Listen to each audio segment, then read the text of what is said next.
Some of the best agents for the new game mode. Now, don't get me wrong, it's not extremely sweaty or anything, but it is a little bit more try-hard than Deathmatch. Something about it feels a little bit more competitive. It's definitely the whole spawn point, lack of just dying from behind, and that team coordination. Or, you don't have to team coordination, just the fact that you're each on a team makes things a lot more intense and a lot more exciting. But it's a good thing, because the thing about Deathmatch is it was never serious enough to improve, and in this one, you can improve. However, it's not balanced, and there's definitely clear-cut agents that are way better than the rest. Reyna is definitely the best, like without a doubt the best. And let me explain why. Because instead of the abilities being flat, they actually regen over time. Your ult is 0 to 100% and you got to collect these ult orbs. Now, the next big thing is that this also counts for her orbs, meaning like I could be no orbs, randomly get a kill, have it recharge, and then get my health back. That's the thing about Reyna. It makes it so strong. Then her ultimate is just broken because it stays forever. You can keep dismissing. As long as you're getting kills, you're good to go. As you saw in the first clip, I kind of just was able to farm people for a while. Now, don't get me wrong,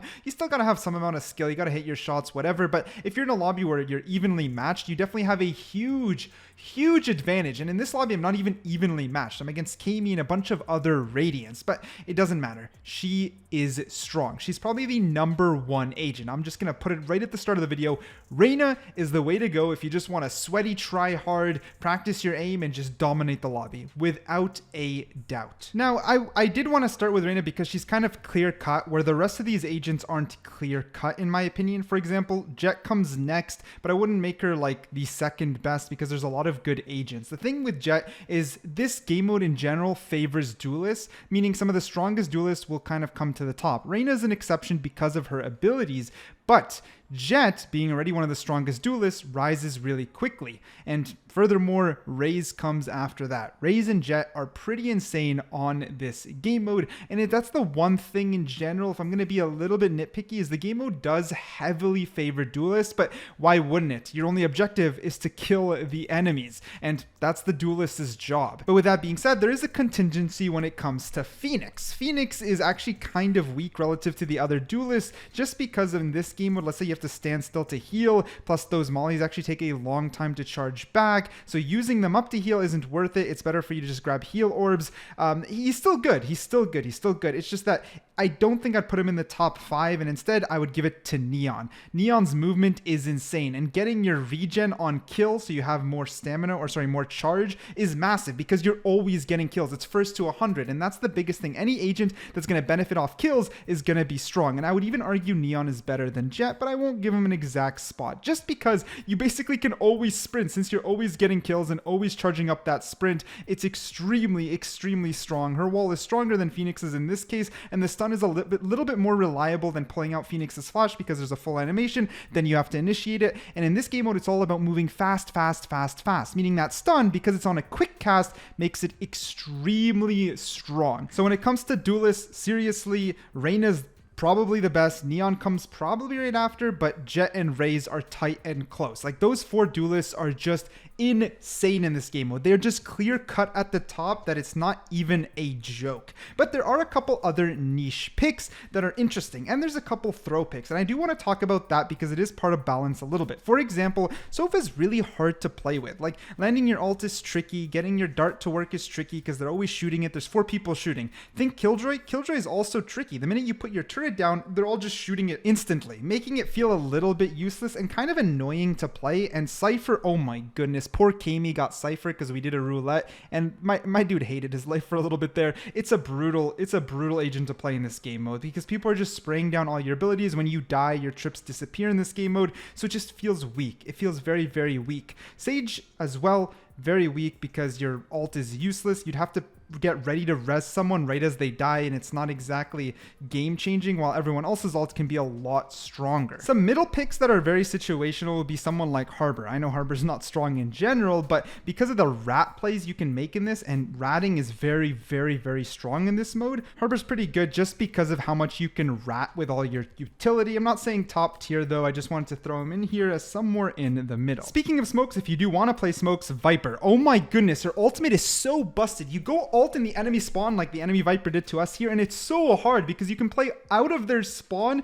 and we're denied information and the chance to even play. It can be brutal. Sitting there with like a judge or shotgun, it's a huge yikes. It's a little bit annoying to fight, but Viper's by far the best smoke. I saw a lot of Omen being played. I played with Flex Ninja. I think the thing with Omen that makes him a little bit weak is that blind is a little bit hard to hit when everyone's moving so sporadically. His smokes are solid, but his TP is a little bit too slow in terms of movement. Like this goes for Yoru as well. I didn't mention Yoru as one of the duelists earlier just because he has that same weakness as Omen. It's just like both of them, when you TP, right? Like when you TP away, you're so vulnerable for a while, and there can just be an enemy at every corner. It's just so fast paced for them. They're not bad. I just put them somewhere in the middle. They're pretty much they're just tricky. They're just tricky to play. With that being said, I do think Yoru might rise as we let the game mode sit for a little while because his TP, like there's so much chaos going on that I could sometimes just TP behind these players who, again, some of them are Radiant, and they just wouldn't notice me because there's so much sound going on. They wouldn't hear the TP, and you'll see a juicy play in just a little. Something I didn't expect, but I did find pretty strong is actually Chamber. Chamber is quite a solid pick only because of one thing. His ult is good, obviously. His ult's definitely really, really good. But the reason Chamber's decent is because his deagle, right?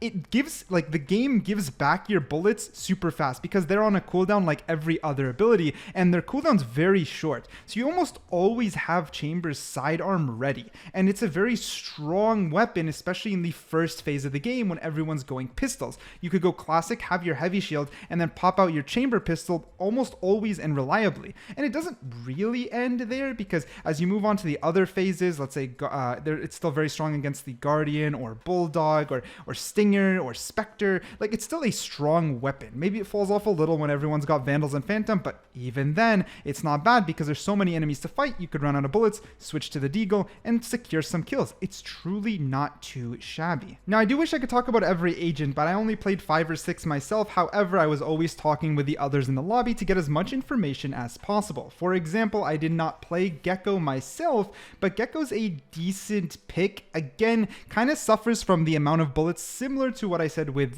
Cypher. Like, I never got hit by a Gecko ult. I never saw a Gecko ult even get hit because we'd always shoot it, and there's too many people shooting all the time.